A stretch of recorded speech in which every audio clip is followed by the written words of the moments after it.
And your boys are back with another installment of your favorite podcast. If you're listening to this, it might actually be your favorite podcast. Who knows? It is The Pals Podcast. I'm your co-host, Ricky Liordi. My name's George Boutsalis. And thanks to all the listeners. Thanks to all the fans. Thanks for all your support so far. For those new here, we hope you enjoy. We think you'll enjoy this one. But before we get into this one, we'd really appreciate and be super grateful if you could make sure to subscribe, leave us a review, leave us a 5-star review, share it, do whatever you got to do. Just on YouTube, Spotify, Apple Music, Google Play, all that good stuff. It shows us that you want us to continue doing this. It makes us super happy, and we'd really appreciate it. Without further ado, my pal Richard, who are we talking to today? We had our new pal, Owen Barney, on the podcast. He's a local Canadian musician, born and raised in Toronto, specializing in... Oh, I just said specializing. It's a weird one. Yeah, but he's a country singer. Well, he specializes in country music, yeah, for sure. specializes in country music from the city, which is very rare. And one of the better storytellers we've had on this podcast, which is super exciting. Awesome. He just released a new podcast. Holy crap. Rick is struggling here. I think what Rick meant was EP. Yeah, a new EP called Tough Times with his new radio single, You Make Me Wanna, which is very exciting for him. So we chatted a little bit about that, some stories about some of his favorite places to play, and also growing up and how he learned how to play some music. Mm-hmm. It was really fun, guys. On it, he's a funny guy. Owen, thanks for being a pal. Thanks for joining us. Hope you enjoy the Kingsville beers, and looking forward to seeing you play. That's it. Let's thank the people that make this happen. We want to give a shout out to a new sponsor and supporter of the Pals Podcast. Just a terrific company. My pal, what do you got in your hand over there? Damn, that sounds nice. They have the same package too, so we've put a few of these back yesterday, I think. Oh yeah, we were crushing a couple of them. We'd like to give a shout out, and this is one of our new presenting sponsors, Kingsville Brewery. We've been drinking the Light A Lager, and it's refreshing, light, premium, and it's a perfect drink to have with your pals on the cottage, in the studio, wherever you are. It's all natural, clean ingredients, award-winning Canadian beer.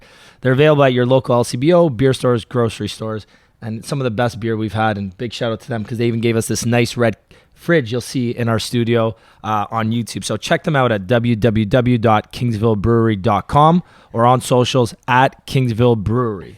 Yeah, love it. That fridge is fantastic. Kingsville, thank you so much, guys. It makes it very easy for me to grab a nice, refreshing Kingsville Canadian beer, literally right next to the couch. So appreciate that. And guys, as someone who's not the biggest beer drinker, I can tell you that these are honestly, the beer's incredible. We love partnering with people who we believe in their brand, believe in their product, and I can tell you Kingsville makes a quality beer. I really enjoy it. Like I said, I had a few of them yesterday for St. Patty's. So thanks, Kingsville. We appreciate the partnership. And yeah, guys, go check them out at LCBO and pick up a pack today. And yeah, only 130 calories per pint. Oof, you know, I could afford to lay off the calories too. So thanks yeah. again, Kingsville. Appreciate that. Guys, I want to give another shout out to our baby, our project, our new platform, Cast. For those who are not aware, Cast is a new social media platform, and it's the first social voting platform of its kind. We are on a mission to remove the friction to participate in online conversations, and what that means is we want to create a place for people to be honest, authentic, curious, genuine, and just be themselves online.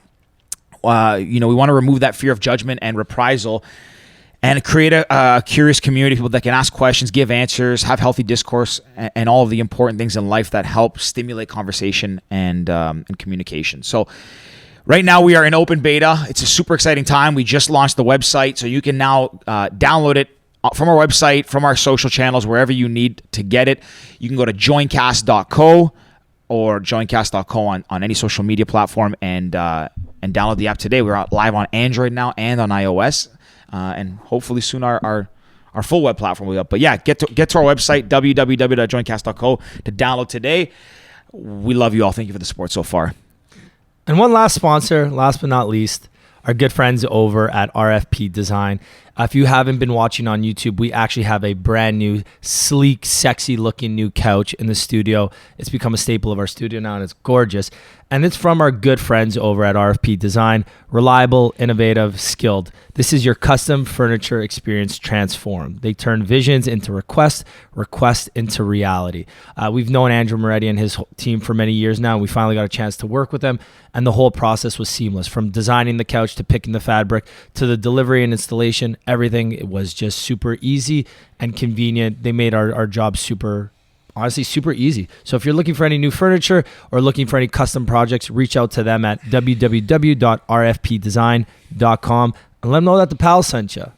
You won't get a discount, but just let them know we sent you anyways, just for fun. Hey, throw him a discount, Andrew. There we go. Come on. For the pals. But Georgie.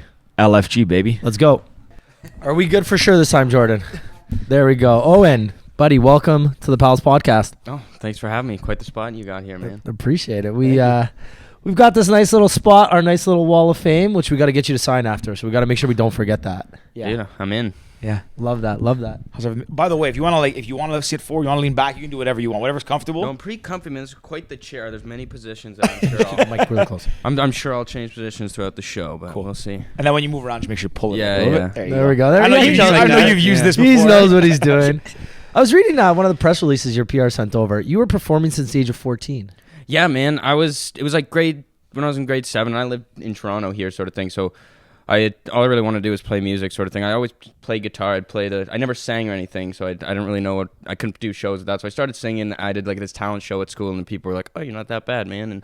And I yeah, right. And I loved that was the best feeling in the world when the boys are like, "Dude, that was fire!" Like, man, you know what? Isn't that a just good feeling, man? gassing you up? Eh? Exactly, like they're dude. And so all of a sudden, me and my mom was like my biggest fan. She still is. And we Give would her a shout out. Lisa Barney. Big shout out, Lisa. Shout out the moms all out the there. moms out there. Every episode. Dude, well, my mom, man, she was a killer, dude.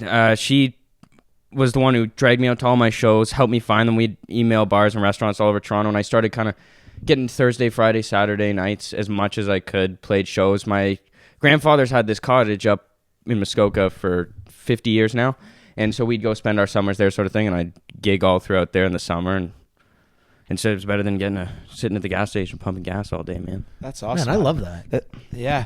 The thing I wanted to ask, like I was most curious about is, and you can correct me if I'm wrong, but I don't think I've ever heard of like a country star coming up from the big city of Toronto. Like you hear like, I know there's a lot of Canadians, but like, you know, we had JD go sit on. We talked about it just before. Like he's out in Calgary, but he's up from like the Peterborough area. Oh yeah, man. Were you born and raised in the city? They're hard to come by, man. The country boys from Toronto, you're a rare like diamond in the rough, I guess would be the saying. You know what I'll say though? My mom's born in Alberta. She grew up in Edmonton, and we would go spend pretty much half our year there. We go started staying with our grandparents, sort of thing. Go and hang out there. I was introduced to my family there, but I think that's where kind of the country music comes from. Because my mom, like when we back in the day when she'd take us to school and stuff, we'd be listening to Tim McGraw, Toby Keith, that sort of thing. So that was like my first introduction to sort of that kind of country music. And then when I started going and getting to know my grandfather played guitar, and we'd go and sit up in his, every time like we'd get to his house and I'd run up his stairs because he had this beautiful little guitar in his room, and I'd run up to his room as fast as I could and sit there, and he'd say hi to everyone, and 15 minutes 20 minutes later, me sitting there by myself, he'd finally show up and he'd sing me some Johnny Cash or something like that. So that's when I got a real taste for the country music. Johnny Cash, what's it, Burn? Hurt. That's it. That's one of like that song you listen to, you're like, man, I feel the pain in that. Yeah, it's song. a classic song, dude. Yeah, crazy. When did you get your first instrument? First guitar, I guess. I got I think it was for like my 7th birthday or something. I got this little Yamaha guitar. They sold them at Mastermind. So, and there was like this Mastermind right down the road from my house. My folks went and got me one of those. But my dad, I started playing guitar because my dad, he had it was an old Vantage. It's a beautiful guitar. It's like just this Japanese guitar from the 60s, and they made them really well back then, and I still have it to this day. It's an awesome guitar, but when I found it, I was like, Dad, like, what is this? Like, it was the coolest thing I ever saw. I was like, my dad's a freaking rock star. Like, now I got it. Now I got to do this. And, he played me.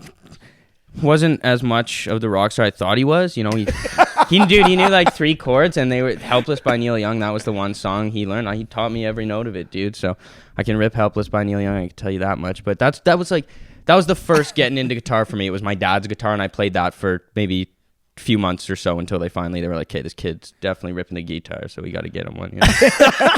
That was the best line. You just slipped that in like, yeah, it turns out my dad wasn't the rock star. Cue that up, Jay. Shout out Cue to all that the one dads up. out there too. Cue that timing. That's so funny, man. You said that so nonchalantly. Just threw a little shade at your old man. He But knows that's it, cool. man. That's cool though. Like it's interesting how things like this come about, right? Like just because your dad had a guitar, you knew a little bit, and he like, didn't even play. Like I just found it. I was, what are the odds? I found this thing in the basement, man. It was this little tiny room in our house. It was the fort. It was my fort back in the day, and there was a guitar in my fort. It was awesome, dude. You have no idea. I know exactly what you're talking about, though. Like, that's interesting though, because like, you know, like that's just pure, like, I mean, maybe chance, you can call it fate, whatever.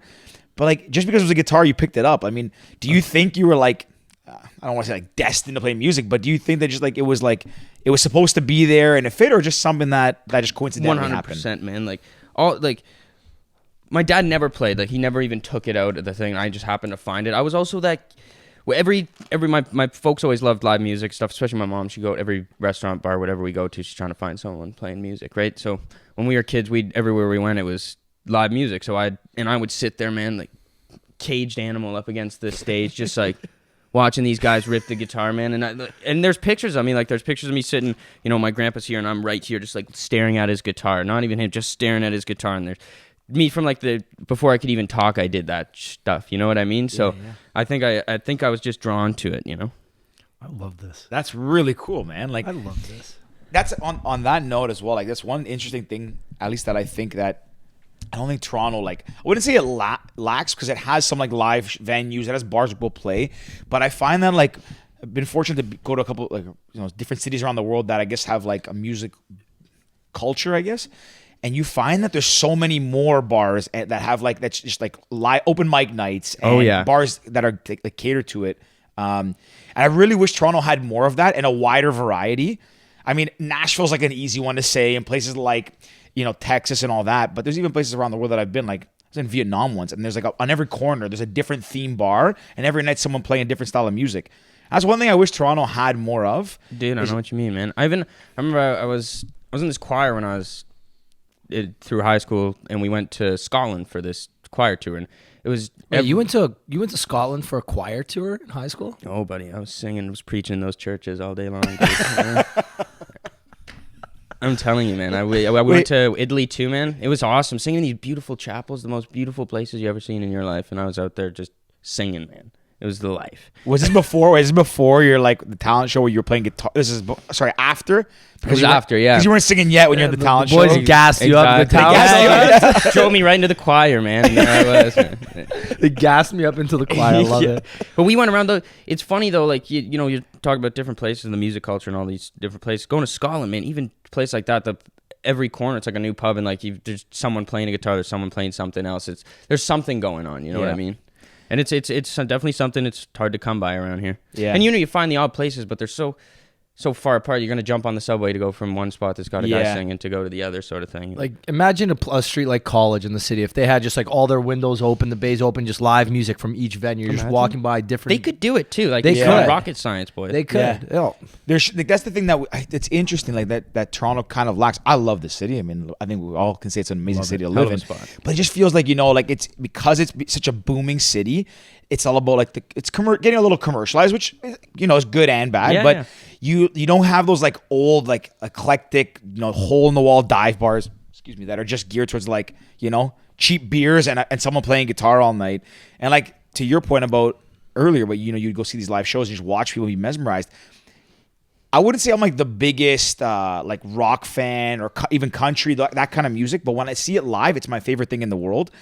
And like if I'm at a bar or somewhere just sitting, having a drink, watching somebody play, it's, I think, one of the best feelings, because you're just kind of like in the moment, just mesmerized, and like nothing else really like matters when you're there. It's a really cool feeling. That's a thing about music, when you say that, you might not be into that music, but when you go and see when it comes down to like an acoustic guitar and a someone singing sort of thing, it's that like that nostalgic coffee house vibe, you know what I mean? That one guy at the end of the room, and you know, 10, 12 people sitting there just dead silent watching this guy. That's live music. It doesn't get better than that when it comes down to just the guitar and a few words, man. Yeah.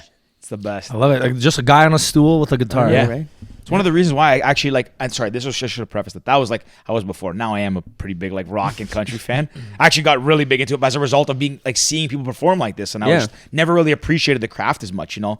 And then you see these people, and you're like, wow, it's really cool. Like it's such an art form and all that stuff. And yeah, I guess my point is, I really wish Toronto had more bars like that, where you can just like hop around a street and just pop in and see different styles and genres and these guys playing it. It would help get, maybe more guys from Toronto coming up in country music. Because like I said, like it'd be awesome. Even tons of stuff like you go to, it's Nashville, so obviously it's going to be there. But you go there and all the writers rounds they do and stuff. Just 5-6 songwriters in a room. They're sitting in the bar for the night, and each one goes around, plays a song, whatever. Like I've never been to one of those here in my life. I've never seen that before. Yeah. And I know they happen. I had friends who've done like the odd one, whatever, but it's not a thing that happens. It's something that's planned a month prior, and then everyone's looking forward to it, and then it never happens again after that. You know what I mean? Happens once in a while. Less organic and just less like part of the culture. Just happens still. Yeah.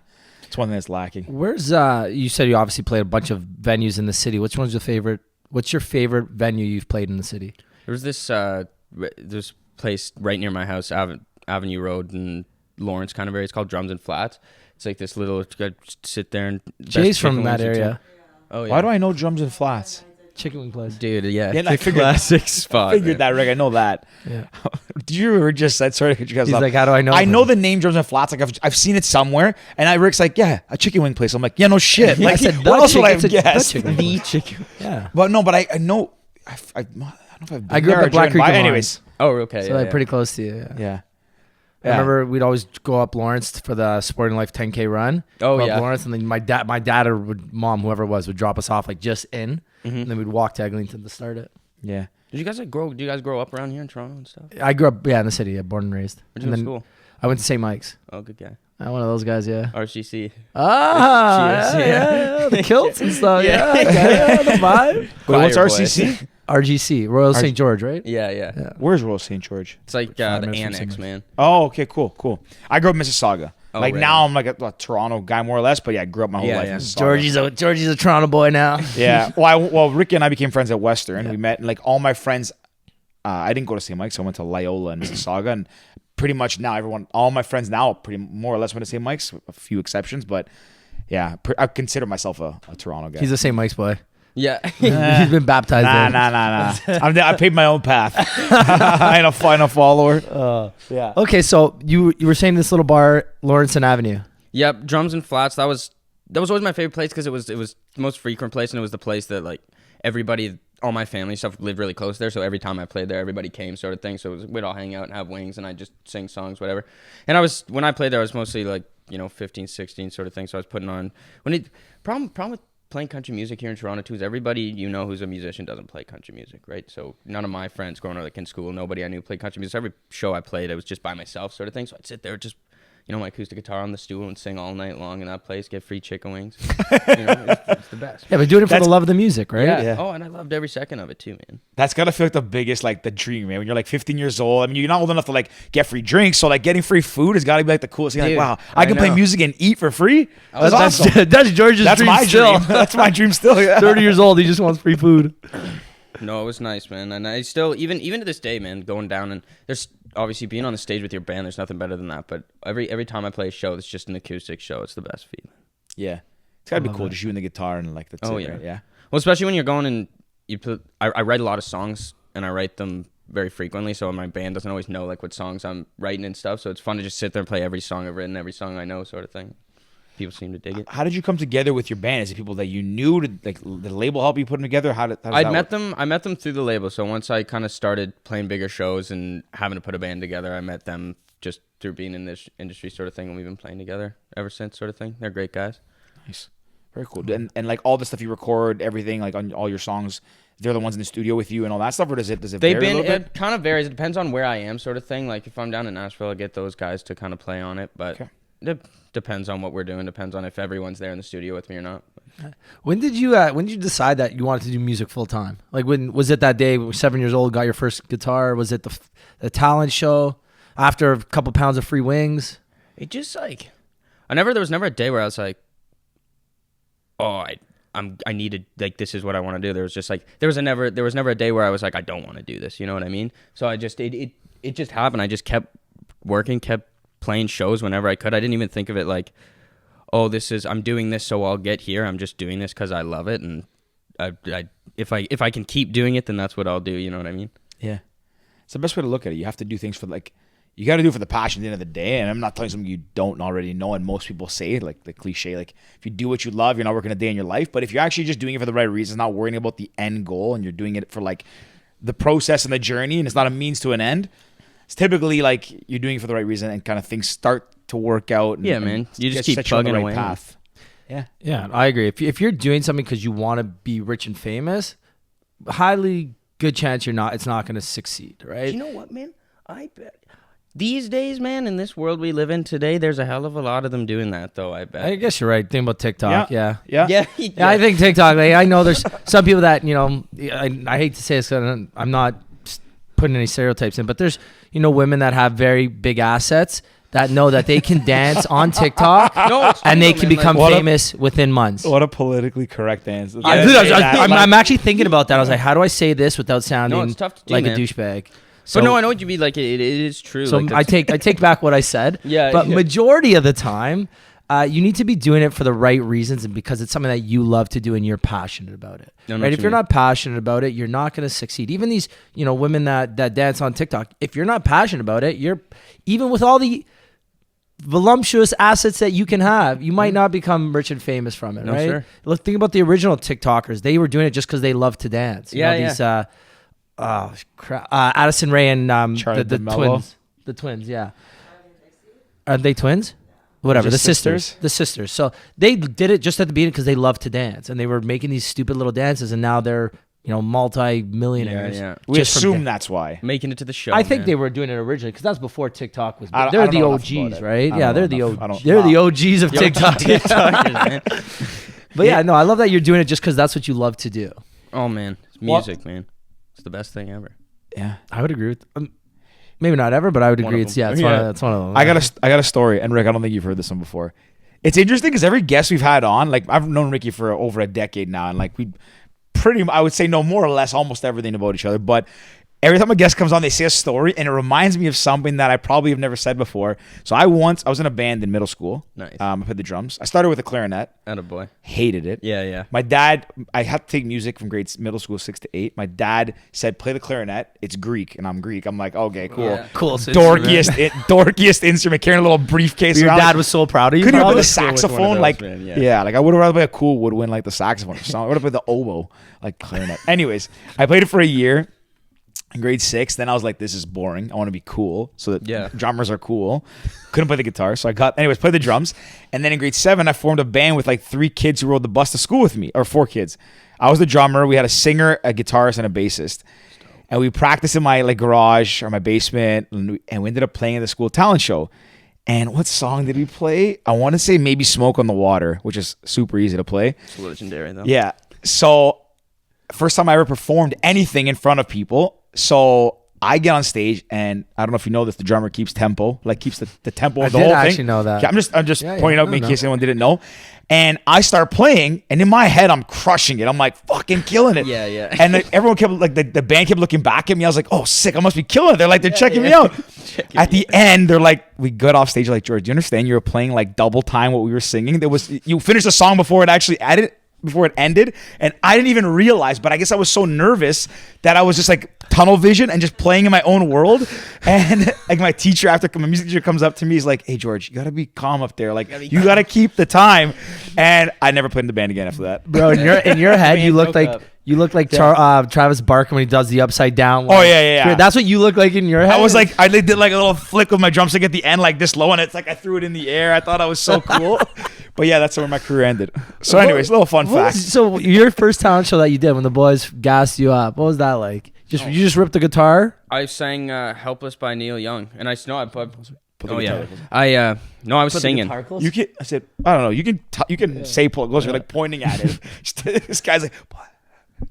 No, I picked up on it. So I played "Helpless" by Neil Young, and it was like the first.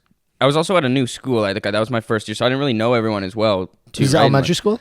I was when I went into grade 7, Okay. so pretty much, I guess, middle school, as they say. As they say.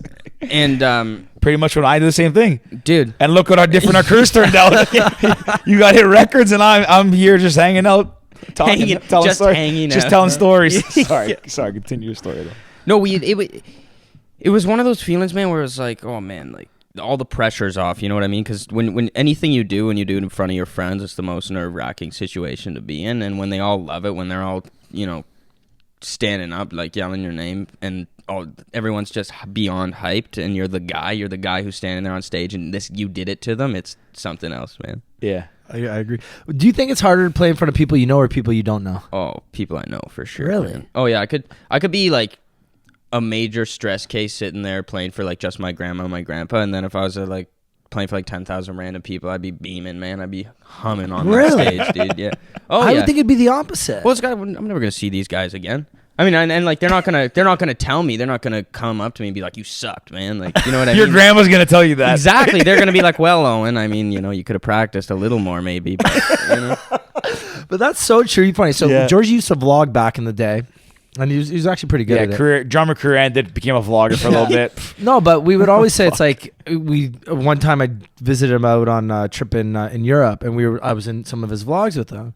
And for me, I didn't care at all. Like, yeah, let's do something stupid. We rode this tandem bike around Budapest. Around Budapest. I'm like, we're two. That's actually my best. That was probably one of the best intros I ever did to the vlog. That was a good We're one. 25 years old ish.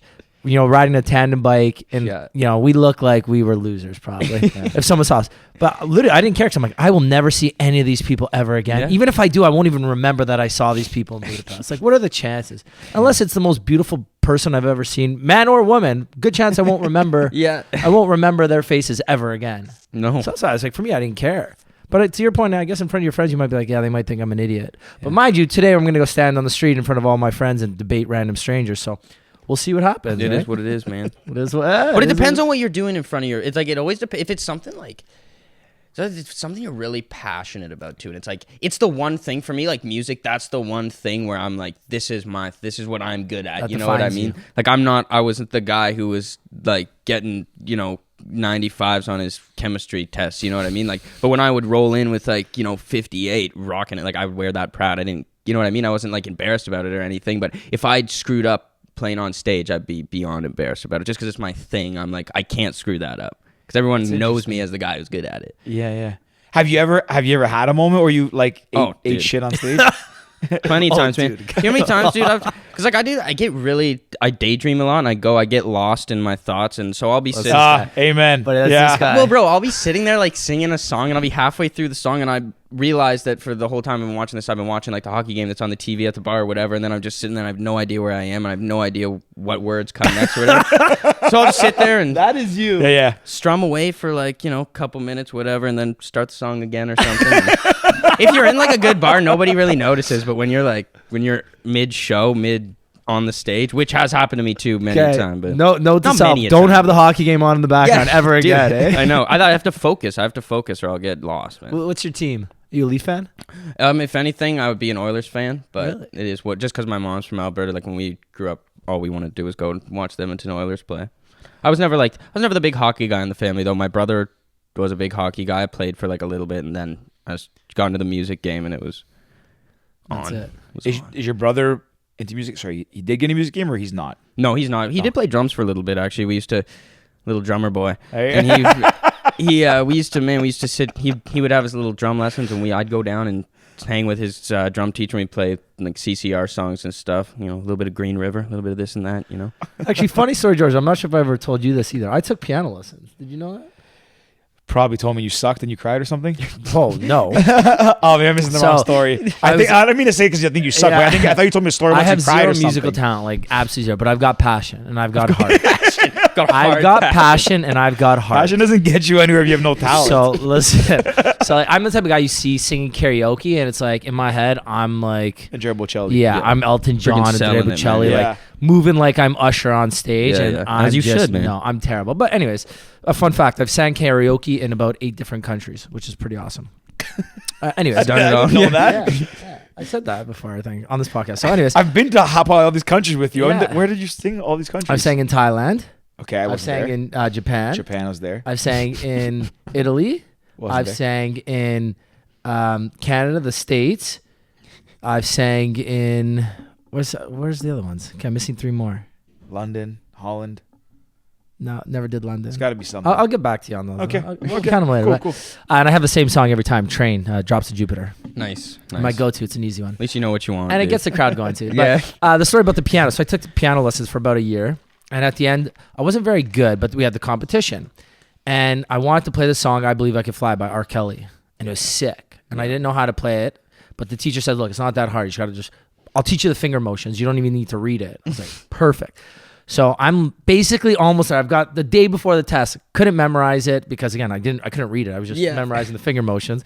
So the day before, she's like, "Look, Rick, either you stay up all night, you figure out how to do this." But I couldn't practice at home because I got this little keyboard. I didn't want to keep the family up. Yeah. So I ended up learning how to play the. It's one of those like Chopsticks? No, it's one of those like old school symphony songs. Remember the drink milk commercial?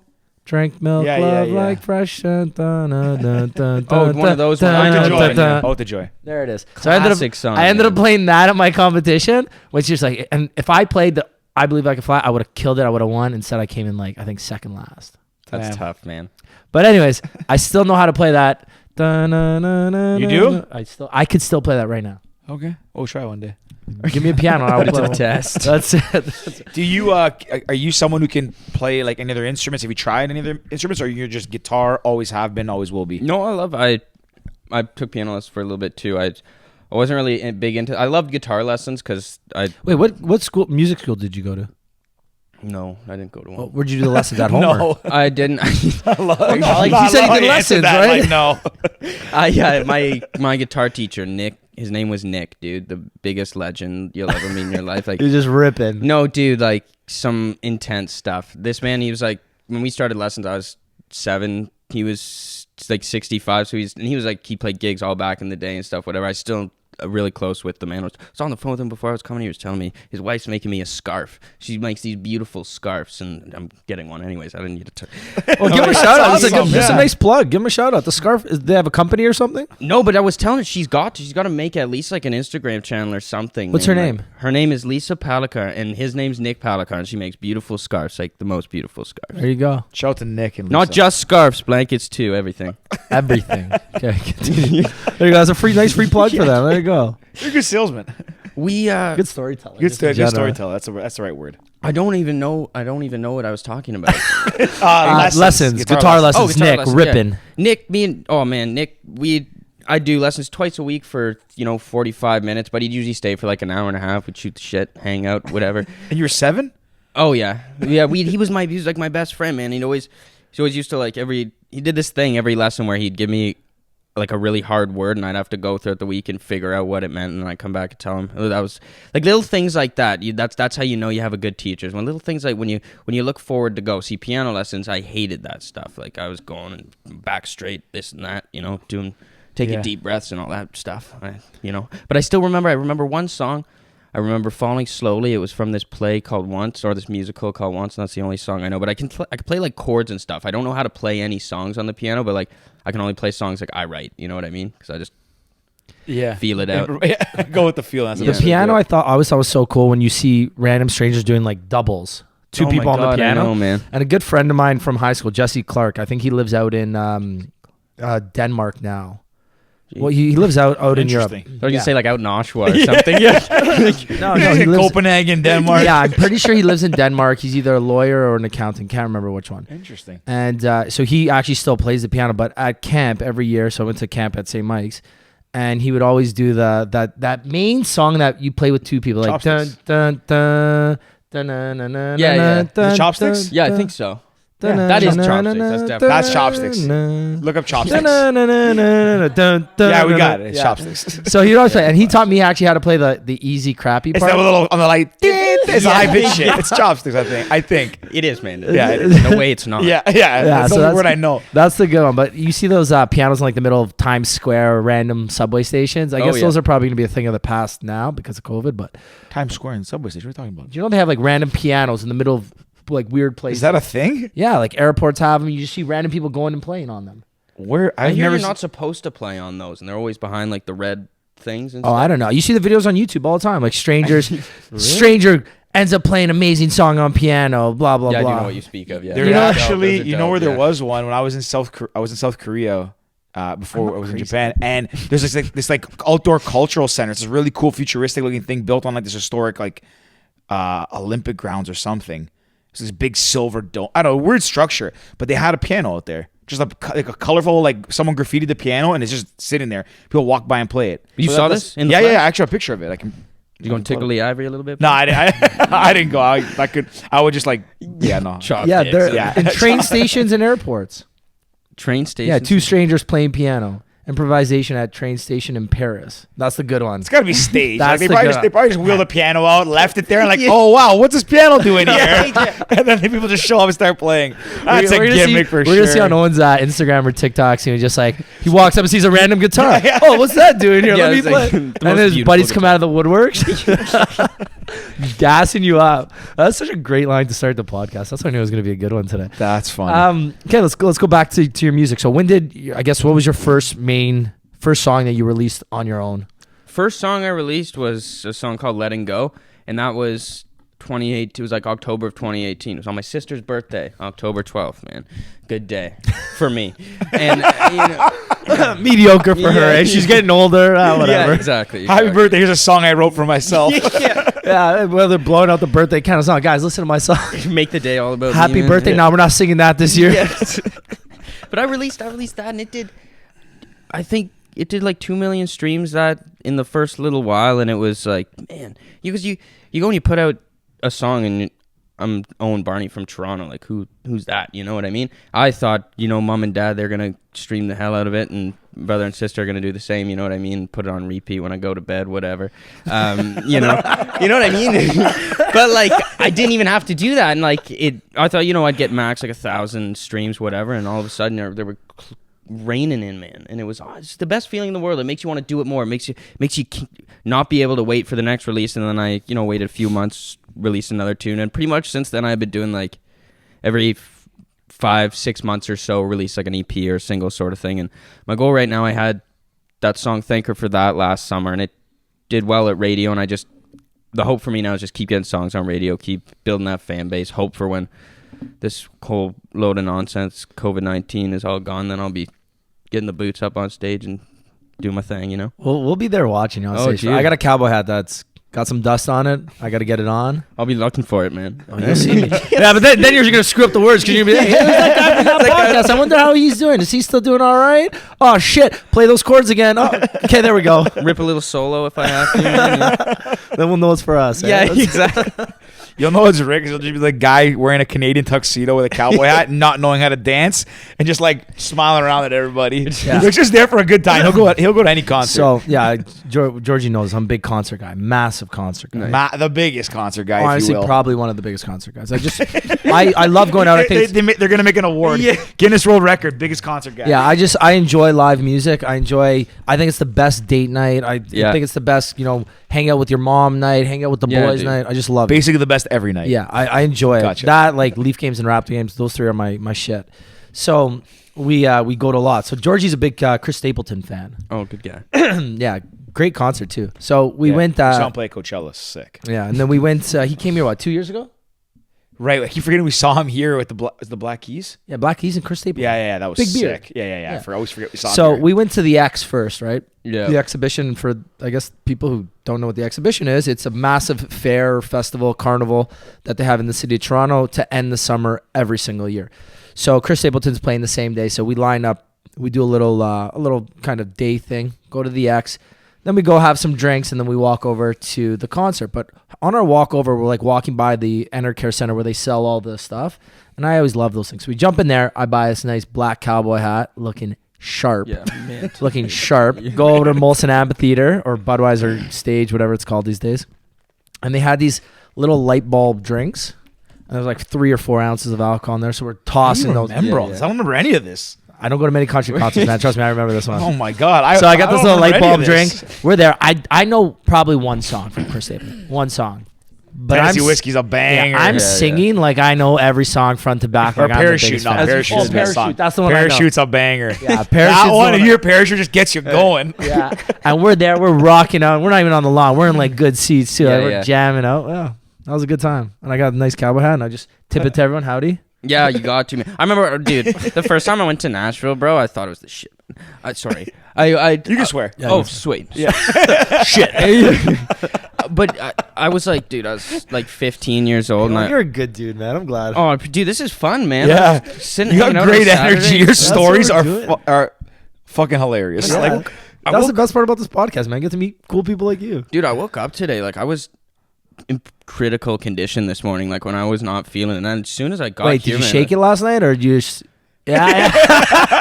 My boy. for those who cannot see, we got a little head. We got a little Yeah, nod. we got a little nod Hate there. to You say shook it. last night. Well, because I released my Oh yeah. music, and like I was hanging out. My brother came back. He lives up north, and he came back, and he just Where's up north? Muskoka. He lives Okay. up. He works for an HVAC company up there, and he just got his G2 gas license. He passed his test this week. He thought he was gonna fail, so we were like, "Okay, we gotta kick it tonight, guys." So we gave her what for it. everything. You just got everything Yeah. culminated. Yeah. Perfect storm. One thing leads to the next. Perfect storm, exactly as Yeah. they say, man. Love it. I should have shook it last night. Damn it. I mean, I had a couple of drinks last night, but I was by myself, just doing work. Yeah, I went to bed at midnight last night. Went home, worked out, went to bed. Damn. No, but It's okay. You had a couple what were- drinks for us. We'll take Yeah, it. dude. Yeah. Yeah. So so you were hurting this morning. Yeah, critical condition, as they say, man. But man, I come here, I walk in here. You guys are fun. You guys are nice. Like I don't, man. I've done so many. Like this isn't. I'm not sitting in an interview right now. You know what I mean? No. Like this isn't. You know what I mean? I've had so many interviews where it's like you're this person sitting there with their list of questions and they're just reading them off, and it's all you can do. You're trying to yank some conversation out of them, and I'm trying to like give them the best answer I can. It's all I can. You just sit there and you don't even want to be there. You know what I mean? So that's one of the best feedback we've got, and like kind of we've heard this similar situations before, where people say they love coming on our podcast because it's not an interview. No. And we've had in the past, we've had PR people and managers reach out. Okay, can we get the questions ahead of time? And we don't even send questions. We said, look, we'll obviously ask about your music, your career, but the idea behind this is this: it's a fun conversation. Picture you're driving up to Muskoka with the boys, the pals, Dude, and the you just pals. can't. Yeah, you're like, our listeners are listening, they just can't talk. Yep. You're in the car with the boys, and that's it, right? Hanging out, man, that's the way to do it, dude. And people, I feel like people really resonate with that. Nobody, like, I mean, for me, like, I don't want to go and watch somebody just read off some questions. There's a lot of, well, you know, this and that. I want to hear some laughter. I want to hear a joke or two. I wanna Yeah, hear, and you when know. it's an interview, the listeners are gonna get a lot of those on this one. This is some good ones on this one. even when you do these when you do interviews, it's a lot of the same question answer over and over, right? Like we've had guests who have been interviewed. We had Donovan Bailey, for example, you know, one of the greatest Canadian Olympians of all time. Mm-hmm. He's been asked the same questions probably hundreds and hundreds of times. 20 years more. Yeah, exactly. Probably So- been literally asked what's it like to win a gold medal for like you can only Yeah, I know. and it probably feels good. Like I know I what would you mean. imagine. Yeah. And of course, feels, we're man. gonna ask some of the generic questions because that's how we end up getting going, and that's how the stories come. But you know, Penny Alexiak, I've told the story a million times, and I love it. You know, we found out that an Olympic gold medalist in swimming, one of the greatest Canadian female swimmers of all time, is scared of swimming in open water because she's scared of sharks.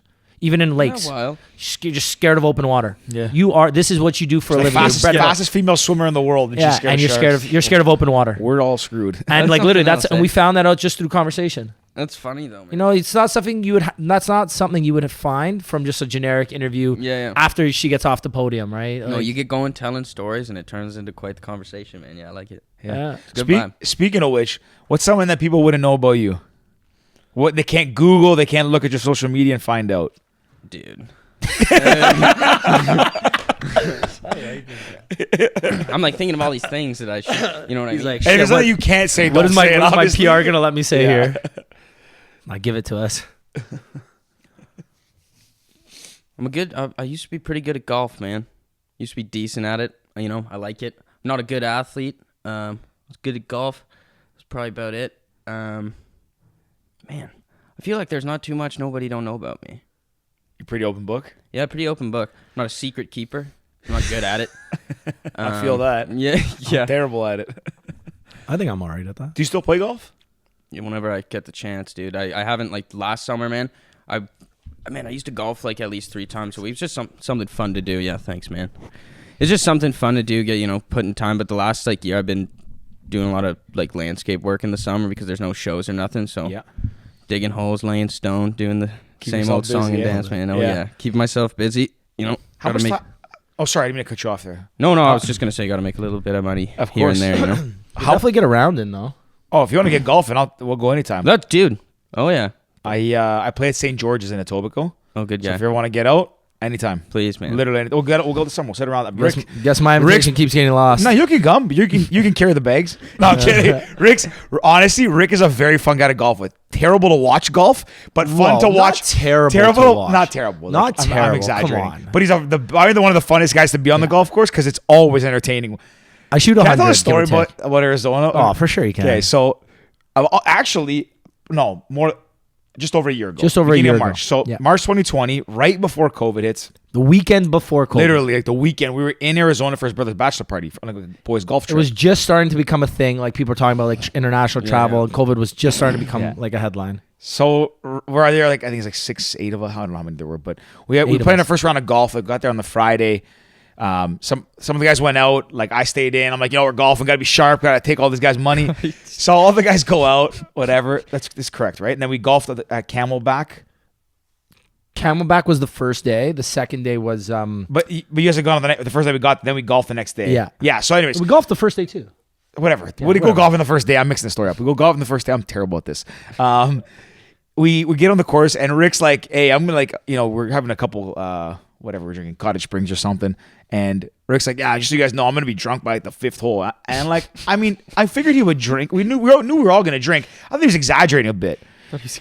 I kid you not. Okay, so he wore a bright shirt, like a bucket hat, Like a he nice just white bucket hat. Looks like a hipster retired grandfather. But or like something. I'm also fit too, and like tight fitting clothes. Like Yeah. I look like I could potentially be a golfer, or I could just be like a dude who's out here just to drink. Like you Yeah, couldn't yeah. tell just by looking The at me. full dress up. I Then like it, the man. point where you could tell was on the 7th hole.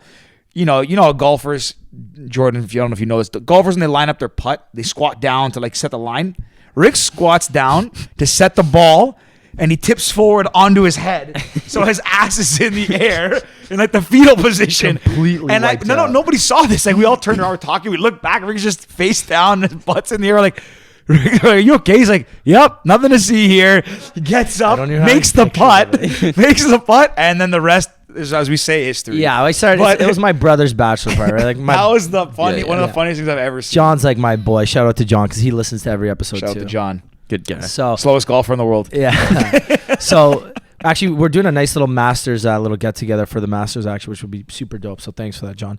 But so we're at his bachelor party again. Just ready to have a good time. I knew I was getting tuned, right? We took the days off work. I've got my phone call forward to the office. I'm ready to rock and roll. On the plane, we started going, right? And again, those little bottles, but yeah, you bang out a couple. It's a nice Yeah. 3.5, 4 hour Just flight. like that. Yeah. Right? And I'm sitting beside the boys getting ready to rock and roll. I went to bed early the night before, so I'm primed. Yeah, dude. We get there, and I think we're drinking turbos. You ever had a turbo? Yeah. the best. Oh, yeah. Those know don't what get I'm you. talking You know what a turbo is, Jordan? A turbo is like a light beer, so like Bud Light, let's say, or Coors Light, mixed with Smirnoff Ice, and a cup with ice. about. Actually, we could do those with our sponsors, actually. They get you going. Yeah, it's like a they King- buy a gal. Yeah, like that's like gasoline. They just- Yeah, like you Ignites do it the- on ice, too? Starts the engine. Yeah, oh, fair enough. buddy, if you... Actually, you know what? We're going to do some Kingsville, and then we'll get one of our other sponsors, too. We'll make some... Because that's actually light beer. Yeah. Kingsville Light A Kingsville. Lager. Have you ever had Kingsville before? No. We'll give you some to take with you. They're terrific. Grab one. You You want want- a drink? You know what? I You're would still love hurting from the nothing- night No, before. I'd love nothing more, man. If I could have one, I would love Oh, one. 100%. Get them one. I'm You know what? I'm parched. gonna put you in touch with them too because they're pushing a lot of like country music and like out in the wilderness, the vibes. Thanks, bro. So we'll put you in touch, but we'll give you a nice little 4-pack to take home. We've got so many. They actually gave us this dope fridge too. I was peeping that fridge, man. I like that. I want a nice little fridge like that. Honestly, it's super convenient. I don't got to get up to grab beer. It's right Yeah. by the couch. Look, it's nice branded. They did such a sick job. Shout out to Thanks, Alyssa, Kingsville. Marty Turco, Carlin Domi, and the rest of the Kingsville team. Shout out to you guys. You're awesome. But yeah, so we got absolutely probably by like the 3rd hole I was feeling good because we got there a little bit early, and so we're feeling good, having some drinks. And when you're on a bachelor party too, and with our group of friends, we're fairly fortunate where everyone's pretty good. There's no like cheap guys or anything. So it's like you literally get in there. Okay, Georgie's got the first eight drinks because there was 8 of us, 2 foursomes. That's how I remember 8 of us. I think we had some guys join later, maybe, but so we had 8 drinks right off the bat. Before we even get to the carts, another guy's on the other end bringing in 8 different drinks here. So it's like, all right, Isn't that fun? let's go. Coolers overflowing like then it's crazy. You get on the golf course, second hole, because we're in Arizona. We're in the middle of the desert. Second hole, there's the golf Stay chick hydrated. lady. You gotta All stay right. hydrated. Well, don't mind if I do. Yeah. Fifth hole, not kidding. I was just ready to rock and roll. Lost. Yeah. Absolutely lost, dude. Yeah, And and you know then what's Rick's we had a full round to finish. I'm like, Yeah. Rick, you gotta survive this for like 3 more hours. He's like, I'll be fine. Fine. It was that was a good trip. I don't think I Shout played out to all the boys in Yeah. Arizona. I don't think I played the last like 4 holes. But it was But hot out funny there enough, too, man. I made it out that night. 4 of us made it out. I was one of them. Really, eh? And we shook it. We shook. Like, we shook it. Dude. Like, we rented the sick Airbnb, and I'm going to get back to you shortly, but this story is just funny too. No, guy please, just man. hijacked I just the whole hijacked your podcast. episode. Buddy, I'm fucking... I Yeah, love so this. we ended up renting this like beautiful house, and because it was, I think it's off season in March in Scottsdale, Yeah. or I think it's between seasons or whatever. We ended up getting this gorgeous house, like a Jordan basketball court with this outdoor gazebo, like just insane. It had an extra bedroom that we didn't even know about. Put it that way. Like, did? That way. Well, so we thought it was only gonna be 4 rooms. Turned out it was like 5 bedrooms. Like just like on the listing, it only said 4, and then we got there. We're like, Oh, I there's didn't realize. an extra bedroom. That's Sick. beautiful, eh? Yeah, so we ended up getting lucky, and we ended up, we shook it a lot on that trip. But segueing over to traveling, since we were traveling in Arizona, you ever played in any shows in the States? The odd one. Decent segue. Couple in Nashville and a couple in Florida, but nothing. Oh, nothing where in worth Florida? mentioning. I used to go down. It's funny. Since I was a kid, I used to go down to this island called Sanibel Island. It's right off Fort Myers, dude. My parents have a house in Fort Myers. Buddy. Where in my, Sanibel My Island? parents What- have one in Sanibel, dog. No, it's Yeah. like 30 minutes away. Yeah, dude. Oh, you no- cross over that little bridge? Oh, Is yeah. this And you Destiny pay or is the, this you pay the Destiny? toll? all day long. How old are you, yeah. by the way? 20. Oh, okay, so we would have never crossed paths in the No, past. never. But So you're a decade younger than Jesus Christ. oh, shit, you're 2000. Just a wee lad. Man, do you go down often? Every year, me and my brother drive down together. And I mean, Sick. we You do haven't the done drive, it. eh? Oh, dude. Fuck, good for you, man. We got a dog and we bring him. He's a little road warrior. He loves that stuff. But man, driving down to Florida is one of my favorites. I love driving. Where do you man. stop? Nowhere. You go straight. Oh, we're humming. 22 through, man. hours. Oh yeah, dude. My brother will drive the day and I'll drive the night. You guys are nuts. And then we'll get there, sleep for love like a that. couple hours, and then by the time we're ready to go, it's lunchtime and get on our bikes and go somewhere. But I That's used to play down there all over the island. I Yeah, would go and love just that. get gigs when I go down there, but it wasn't like a show or anything. You just pop in with the good. That's guitar, really start cool. ripping. Pop in with the 6-string, give them what for, you know? Yeah, I love it. Couple Yeah. chicken wings. That's it. You're good to go, man. Couple chicken wings and a couple of turbos and ready to I rock. can't even drink turbos down there. Oh, true. He's got the fake ID. It's Fort bro. Myers, man. Hook him up. We I went to Fort Myers. I've been to Florida a couple times or a few times, but we went to Fort. Actually, this podcast, the idea originated in Fort Myers.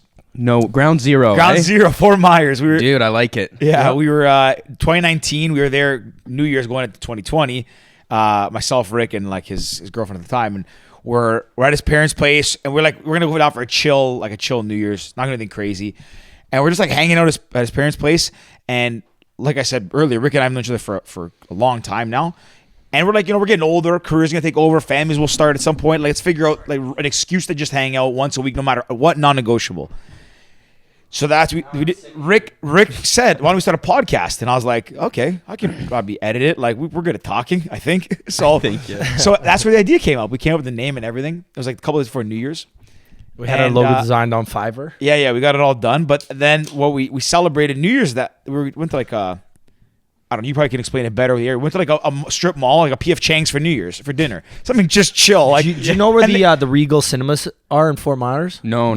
Probably Okay. seen him a time or two. But So it's like off the highway there, I guess. So we went there thinking like we'll just have some dinner, chill out. Yeah. They closed at 10 o'clock. On We're New like, Year's it's Eve. New Year's Eve. They're like, yeah, people got to get home to their families. We're like, people are here to hang out for New Year's. So anyways, we get kicked out. We leave.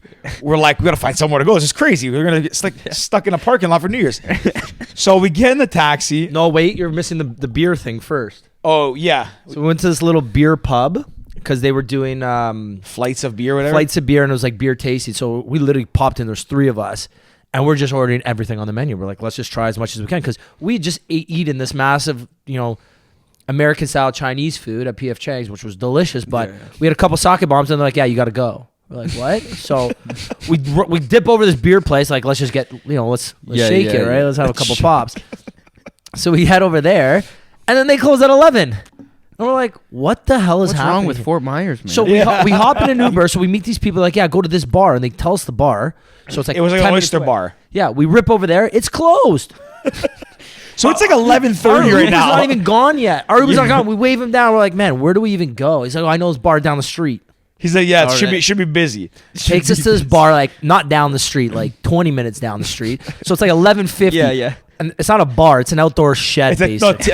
like a little tiki hut. Yeah. Something you would see made of like old shit wood and like bamboo. It literally looks like it belongs in like the depths of like the jungle, like a little tiki shack. Like, like where they do like what's the south of Florida called, like the swamp areas, The Everglades. the Everglades. It looks like it belonged in the Everglades. Yeah. So we end up going in there, and I knew it was gonna be an interesting night when they had the game where it's a string with a little ring on it, and you got to swing it. Dude, that is one of my favorite games in the world, dude. And I it played really? that in Florida for the first. That's where I came up, dude. That is a thing down there. I don't know what it is. That is, dude. I could do that shit all day long, man. But that's how we knew it was gonna be a good night. We Yeah, got there, yeah. We were drinking. They had a special, like $3 vodka drinks or something. They were like this big. They had Like, and it's pictures like- it tasted like vodka was the gasoline. Terrible, but the best part was, I'm like, do you have any premium? Like, yeah, we got vodka, we got Smirnoff or Absolut. I'm like, that's the premium here. What the fuck are we drinking? Yeah, Right? it was rough. So we stayed there for a couple hours, and then we went home. we were around- like, I mean, you go to Florida, so you can picture this, but like I don't think people have ever seen like Toronto people or city people, like major metropolitan city people. Yeah, Like yeah. we had like button shirts, like not like dressy, but we looked like nice. It's New Year's Eve. something Yeah, you would yeah, wear keeping it for like classy. Fort Lauderdale or Miami, like just a decent jeans and a shirt. Yeah, yeah. Something to look half decent. And we walk in there, and I'm like, did we just like transport to the Everglades? Like these people look like they're wrestling gators out here or something. Absolutely sun stained, and they're out there. Yeah, we were getting looks, man. I was like, oh shit, man. All right, keep throwing that ring, man. Come on, let's get this on. It was crazy. Got to show people That I'm was cool. a good New Year's, and that's how the pal started. That's And how the look at pal us here started. today. And And we're here today with like, what are the chances? Like, What are the chances? So when do you normally go down there? We would go every March break since I was like 6 years old, man. Okay. We drove down ever since me and my mom and my brother and sister would all drive down together, and then my dad would come and meet us, All right. or he'd drive down with us, sort of thing. We That's so my crazy. parents usually drive down once a year, and then I guess twice a year. They'll drive usually in November ish. Yeah, dude, we used to do that. Yeah, they too. drive down, so they leave a car down there. And then my mom usually, she's a snowbird now, so she stays down there for probably about 3-4 months of the year. So my dad comes back and forth, and then me and my brother usually go down around Christmas time, just for like a week. Sometimes we do New Year's Eve there, but yeah, I usually go down there once a year, even if it's just for like a weekend, either family day, Christmas. Yeah. So when we go, we'll link up. No, please, man. I used to love going there. We used to go in November as well. We'd go for 2 weeks in March, and then there was always like a long weekend in November, whatever. We'd Yeah. go down, and then there was this like 1 year. And Black Friday. Dude, That's it. I miss that. So going down there in November, like winter time, like that's a prime time to go down there. But man, me and my brother were assholes. Like, when Is we he were older or younger than you? We're 18 months apart, and he's a year older. Yeah, We're year and a best half. friends. Like, we've been best friends forever. And we were, I guess, like, my dad never really knew. Like, he would do what dads do, and like my mom would get mad at us for something, and then he would come in and he'd be like, well, my wife's mad, so I have to get mad, and he wouldn't even know what he's getting mad at. And he'd just like yell at us and freak out, whatever. But it was just like, we were in Florida, man, and I don't even know what we were doing. We were doing something to our sister with like, we were like, And you know, she's younger, I'm assuming. yeah, like she's like 3 years younger, so it was game on all the time, man. And like, I don't know, we were doing something with like pillows or something. We were smacking her with pillows or something. I've never been back to Florida in November in my life. Like, my dad put the hammer down. He's like, you're never gonna see yourself in Florida in November again. We never went, man. We That's never it. went No ever way. since, dude. Because Yeah. of the pillow fight. Dude, it was the dumbest. It was a pillow fight. Like, I swear to God, it was like me and my brother had like a bunch of pillows running around with them, and he couldn't handle it. It was too much for him. And that's where they drew the Yeah, line. dude, put the hammer down. For a know couple that of feeling. goddamn pillows. Man. Yeah, that's like my dad. Your dad's chill. My French dad is like, chill. my dad's the same way. We're causing shit. Like, it would cause shit as kids. My mom she's so nice. She would like try to get discipline us and get mad, but like we just like, we knew she was nice. We knew she was it was joking, but we knew she would tell my dad, and we knew that when that door opened, that like whatever time he came home at 6 or 7, Yeah. we were gonna be in shit. So we like, if she started saying, "Well, your dad knows now," Yeah. we would like go play in the park or something, and not Everyone's come home hiding, until yeah. super late, and we'd still get it. I like that. Mine's the opposite. My mom was the hard ass, and my dad was The easy one. Dad, can we go to McDonald's? Yeah, sure. My dad was Mom, nah. Actually, no. My mom took us to McDonald's. Who am I kidding? Yeah. But yeah, Elaine, when we got in trouble, Elaine, so Elaine's my mom, she would just count to 3. And if it ever hit 3, we were absolutely fucked. shit hit the fan. Dog. Yeah. It's like my dad. She would say 1, Yeah, 2, and then me and my brother like, okay, what do we do? I'm so sorry. Apologize. Blah, blah, blah. And it's like, because then we Dude, get scary spanked when we were stuff, man. kids. You ever get spanked as a kid? Yeah, either? brother. This ass was smacked all day long, dude. Like, I know, I shit you not, bro. Like, because my mom was the same. I was like, brother. Dude, please. Dude, it was intense, man. Oh, and we're gonna be friends after this, buddy. I can feel it. Oh, I can feel it, man. I we're feel gonna, it, dude. We're gonna stay friends. It's funny though, man. Like my mom was the same as you. My dad wasn't like, he was intense, but only when my mom would tell him to be, right? Because he's just like, my dad's the best man I've ever met. Like, he's the nicest guy. Does anything his wife tells him to do, and if she tells him to get mad, he gets mad. But he was always easy, and I'd be like, Dad, like same thing you said, go to McDonald's sort of thing. But you always got to be scared of your mom, man. Moms are scary, dog. She honestly, yeah, basically. We always got 10 spankings, right? That was like the number. 10 spank? I Dude, get one good. I get one hard one. So I the knew thing- my lesson. So the thing was, the first 3 were always insanely hard. Yeah. Like insanely hard. Then it's like 4 to 7 were like mediocre. 8, 9, and 10 were a joke. Yeah. But it's like looking back, like you remember those 3, and you're like, you don't even, once you hit 4, you don't even think about anything. You're just going blank. You're watching the Leaf game in the corner of the TV, dude. right? Yeah, Like, yeah. You know what I Trying mean? to think I happy should get- thoughts, man. Man, That's like my dad. My dad is like, my dad's that way. He's more like very serious guy, and people tell me like, "Oh, your dad's the nicest guy." I was like, "Yeah, you haven't seen him get pissed off." Yeah. But he is honestly like my dad. Love him to death. He's like my idol, my mentor. Tell me everything I know, and he is the nicest guy. Honestly, it's so crazy because like it's like almost to a fault. Like he just wants to like help people all the time, and business like entrepreneurial guy, businessman, like always wants to take care of his people. But then if you do something wrong, like me and my sister and brother used to fight all the time. We were like, Tell them the Game Boy story. We haven't told that on the podcast in a while. And this is a funny have I story. told? So we're all You've 1 told year it before. apart. So I'm the oldest. My sister's like a year, almost like maybe 16 or so months younger than me, and then my brother's 1 year younger than her exactly. So we're all super close, our whole family. 1 year exactly? 1 year exactly, like 1 year and a week or something. I didn't know that. September 17th, September 29th. Anyways, me and my brother used to fight. Me and my sister were like, we still are like inseparable. We don't argue about anything because we just know each other so well. My brother and I are both like, we're very similar. We butt heads a lot. So when we were young, I'm the more like loud, rambunctious. I want to do everything, and like I'm just I need to like be always doing stuff. My brother was always very quiet. Just like if he had his like Game Boy, you don't bother him. He's never gonna cause a problem. He just was in his own world all the time. I wanted to be in everybody's world. So we were in Greece, leaving from at my grandparents' house. We'd stay. We were going to the beach, and I remember that summer, the summer before, I bought a Game Boy, like the original black and white. That summer, my brother got the Game Boy Color that just came out, and I didn't have it, so I had to have it. Yeah. So he would always play it. Now my dad would always tell him, like, you guys, even though Yanni got it with his birthday money, Yanni, you got to share with your brother because he shared with you, whatever. So he would share, but I always wanted it whenever I wanted it. So I would always like ask, and I knew he wouldn't give it to me. So I'd start causing a scene. And I knew my parents would get involved, and they would try to mitigate. So anyways, this day we're going to the beach, and I was asking brother to play. He'd been playing all morning. He wouldn't share. So I was like, all right, fuck this guy. And I was like, maybe I was like 8. I was young, between 8 and like 9, 10, whatever. So we're on the way to the beach, and he's playing it next to me. And I'm like, yeah, let me play. He's like, no. I was like, yeah, let me play. And I just knew if I kept being annoying, my dad driving was going to stop the car and like yell at somebody. So we keep yelling. We haven't even got to the outskirts of the town, and this town is 500 people. It's not a big town. It's a kilometer. Stops the car, turns around and says, Yanni, give it to your brother now. Yanni goes, no, it's mine. My dad goes, oh yeah? It's mine now. Grabs it out of his hand. My dad opens his car door, puts it under the tire, reverses, and then drives to the beach. My brother is crying like hyperventilating, and I am laughing so hard. Yeah. I was like, yes, no one gets it. I was like, this is gonna be the best beach day ever. And every time we go into my town, we get to go in the summers.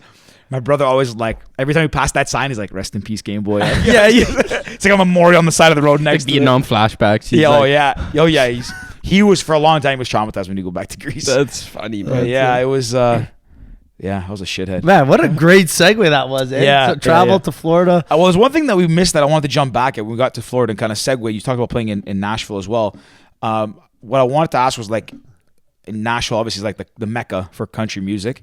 Do do you have plans to like go be down there more full time? Would you want to be there full time? I would love nothing more than to live in. I'll tell you my dream, man. You want to hear a dream? I would This is love a hell to of a hear dream. I'm gonna get.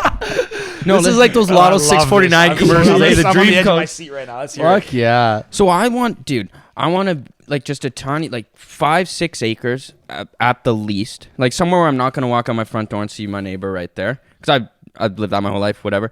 But I want just like a little bungalow with like a basement where I can put a studio in it, and then I have like a 2-car garage, and I have my beautiful car in my garage, and I sit there and drink beer, all like just stare at my car and just sit there and like have my own house, and it's in Nashville, and then I can get up every morning, go down to my basement, write songs. Whoever's coming over to have a session, whatever, we write songs, make a demo, that sort of thing. That's what I do every day. In the nights, go and sit at these writer rounds at wherever I could get my name on the bill, sort of deal. And that'd be the life, man. Just go and playing, even if I wasn't playing the big shows, like in front of 10,000 people, like if I could go every night, dude, and sing songs that even if I just went and sat there for like 30 minutes and played 4 or 5 songs that I'd written that like week, and just play them for the people and see what they have to say, like that's the best thing you could possibly. That's the dream, man. Little bungalow, so cool.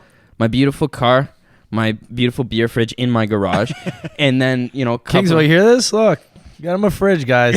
That's it.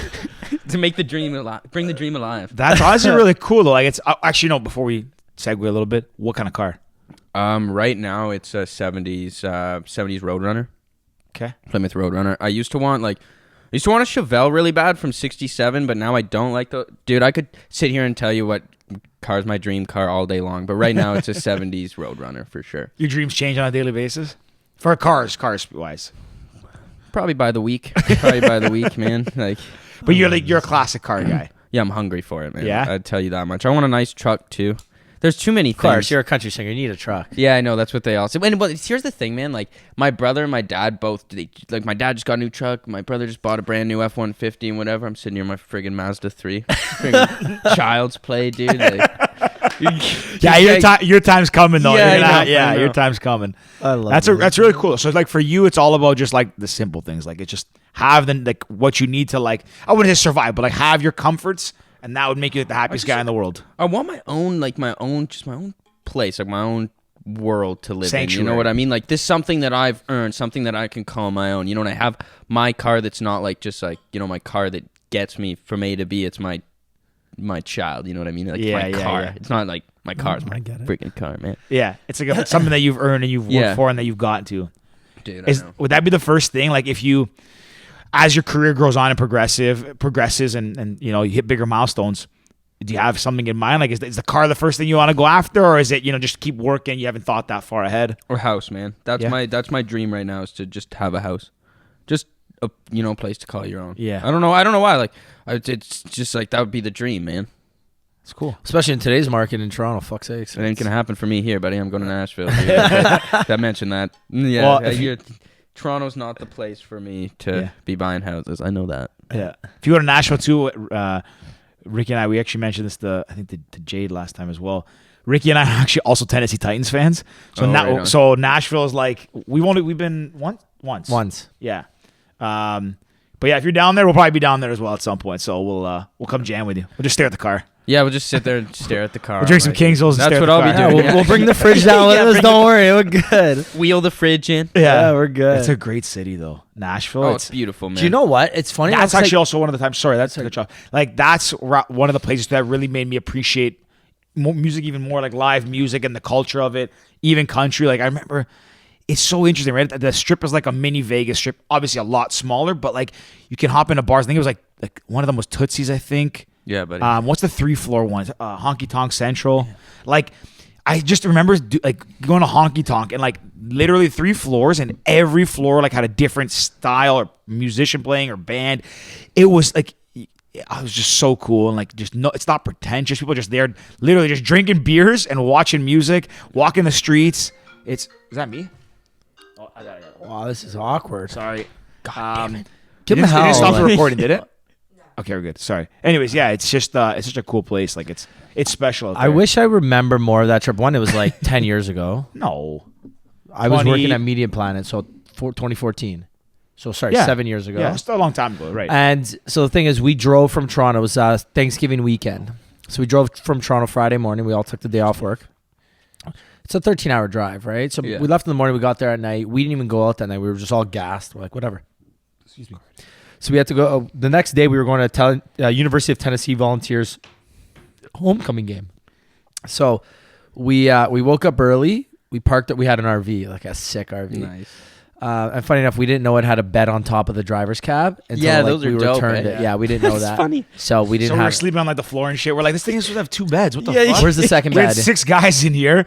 Well, like we had to sleep. One guy slept on the floor, and we're like, and then the day, just to jump over the story, we didn't find out the bed was a button that brings it down until we got back to Toronto. Until we brings it returned it. down, One I guy, see. we're unloading the thing when we got back home. He's like, "Oh, what does this button do?" And he pushes it, and the bed comes down. Slowly 3 comes nights, down. one guy we had to rotate who slept on the floor because it was so shit. Anyways, pretty funny seeing so- that bed come down. Oh That's yeah, so we were funny. cheesed. So the second day, Saturday morning, we wake up, we drive out to this fraternity that we were part of. We park the RV at the fraternity house, and then we start boozing. We go to the University of Tennessee Volunteers game.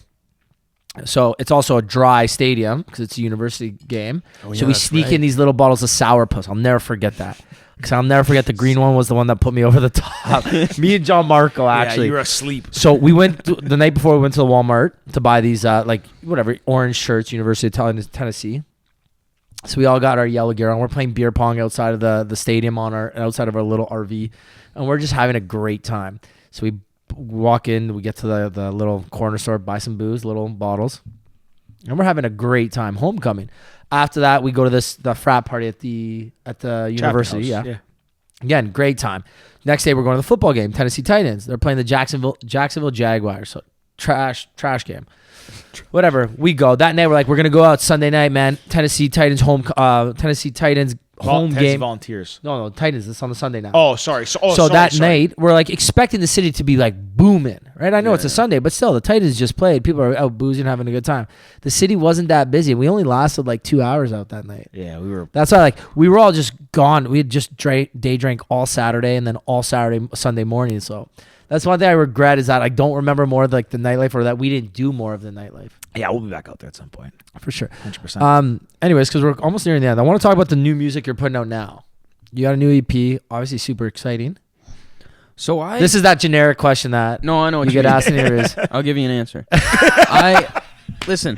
Hey, you are just in general you're a good interviewer. I feel like even if you interviewee, sorry, if someone asked you boring questions, you can make them funny. It's just crazy how you keep coming off the cuff with these responses, man. Oh, I appreciate it. Love it. I love this stuff, man. I can sit down with a couple of fellas and shoot the shit all day long. I don't every Couple time pals. Exactly, a couple of pals, man. And I go into so many interviews, man, where it's I've never gone into an interview once where they send me the questions before, so I hate that. I'll never do that ever. I couldn't imagine that. It's probably weird doing an interview where you know exactly what's at force, whatever. I just I feel like I'm a good conversationalist, so I like to sit down and shoot shit, hang out, whatever. It's good stuff. But with regards to new music, so last year, man, I pretty much just spent writing songs, only writing songs.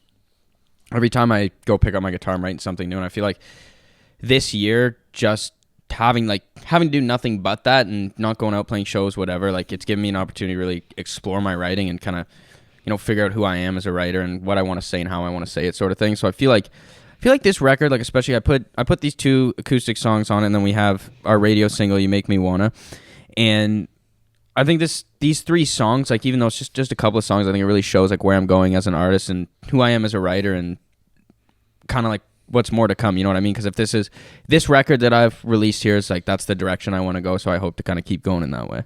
Love it. So it's kind of you just kind of, now the last year you've kind of figured out exactly what you want to do. You've kind of figured out your identity, I guess, that you want to personify, and your sound and all that. Yeah, I would say so, and I'd say I'd look at that in the kind of the way I write songs and the way I tell stories. I feel like that's changed, and I feel like it's come a long way, and it'll probably, in the next 2-3 years, it'll change for sure, because it always does. Every time I write a new song, I'm like, oh man, there's a new way to do that, whatever, there's a new way to say this, sort of thing. And I find that with each song, you just get better and better. And I mean, obviously, every now and then you write a pretty shitty song, and that's it's always something to giggle about, dude. But I just keep writing, and that's what I'll be doing for the next few years. So Where do you get a lot of your inspiration from for your songs? honestly, man, it always seems to change. If it's every song, whether maybe it's a song about a girl, everyone's felt that heartbreak, everyone's been through that sort of thing. So you draw inspiration from, you know, different things that you've been through, different emotions that you've had also. But like, I find these days I like to write stories. I like to you know, whether I see a man on the side of the, you know, standing at the street corner, or there's a sign that I see that I think something, I'll write a story off of that. Like there's this one song on my new EP called Tough Times, and I was driving the show to Ottawa. And you know, like at the gas station, it said the price of gas and how, you know, how it's pretty goddamn expensive these days. But then, you know, diesel underneath, whatever. Some fella climbed up there and wrote too high beside the price of gas. And I just thought that was funny. I was thinking about it. I saw it like a year and a half ago, and I wrote it at kind of the beginning of this whole COVID-19 business. And I saw that, and I took this as this story, and it's this story. I wrote it. This guy's, you know, he's having a tough time, like he's losing his job, sort of thing. He can't fill his truck up with gas because it's too damn expensive, that sort of thing. And you listen to the song, and you'll see what I mean, sort of thing. Like just taking, you know, small things that you see in the world and be able to create something from that, I guess. And I feel like I'm getting better at that. I'm getting better at seeing the things that I can write stories about. You know what I mean? The Pals, we're the next song. Yeah. We're the next big single. Hey, had a good time with the Pals. Let's go. No, that's really cool. And I mean, listen, we only sat here and talked for an hour. Oh, wow, an hour and 20. But like the fact that like just even the impression that we get, like your storytelling abilities, you seem like a natural storyteller. So that does seem like right up your alley. But the fact that you can pull something so small and create this whole like backstory to it, I think is super cool. And I mean, well, definitely, like, I was listening on the drive over as well, but, like, now that, like, when I go back and listen to it, it'd be really cool to hear it that way, and I'm sure the listeners as well, but, like, now it'll kind of trigger some thoughts in their head, which is pretty cool. I'm going to be at the first show at Drums and Flats, baby. Dude, I'll be sitting there picking the guitar all night long. I love it. Rick, honestly, like when you do start coming back and playing shows, obviously let us know. Oh, I will. Any shows you want to like, as well, for like you want to announce anything, you want to whatever, like anytime, let us know. Happy to plug it. Happy to share it with our socials and followings and all that stuff. No, I really appreciate it. And we'll just be there. And yeah, we will be there for sure. I absolutely love live music. Yeah. Country's not it's not something I listen to, you know, on the radio or even on my playlist. But a good country concert, a good country show, man. Yeehaw, let's go. Tip the hat to them. I'm sure I could sing a song you like, man. Fuck yeah, I'm in. Right. I'm in. Yeah. I'll be there for 100%. I look forward to it, man. Yeah. I'll even provide the chicken wings, the beer, everything. Oh, okay. Well, I would hopefully Kings we will can get it provide for the free beer. at least, right? Well, we'll get Kingsville. We'll get some Kingsville beer. Don't worry. We'll get them. And don't worry. The fridge is on the way to the house in Nashville. Yeah. But Owen, we want to thank you, and we appreciate you coming on and chatting with us. We've got 2 questions we always ask every guest who comes on. The first, if there was a movie about your life, who would you want to star as you? Dude. Probably the guy who plays Captain America, because he's dope. He's probably like my Chris favorite. Evans? Yeah, he's like my favorite. Like, I think that guy's sick, man. You ever watch that movie Snowpiercer, dude? I started it, but I haven't. It's a good movie. He was in that movie. That's one of my favorite movies. I think he's dope. He's got like his hair might be the same color as mine. You could probably pull it off. Yeah, he's dope. He's jacked he's too. Jacked, dude. And, you know, He's Captain America. maybe people could see me that way. So, you know, Like a good answer. I actually heard that movie's really good. One of my good friends told me to watch it, and I started it one night, like literally the first minute in, and I ended up continuing it. But I'm gonna give it a go tonight.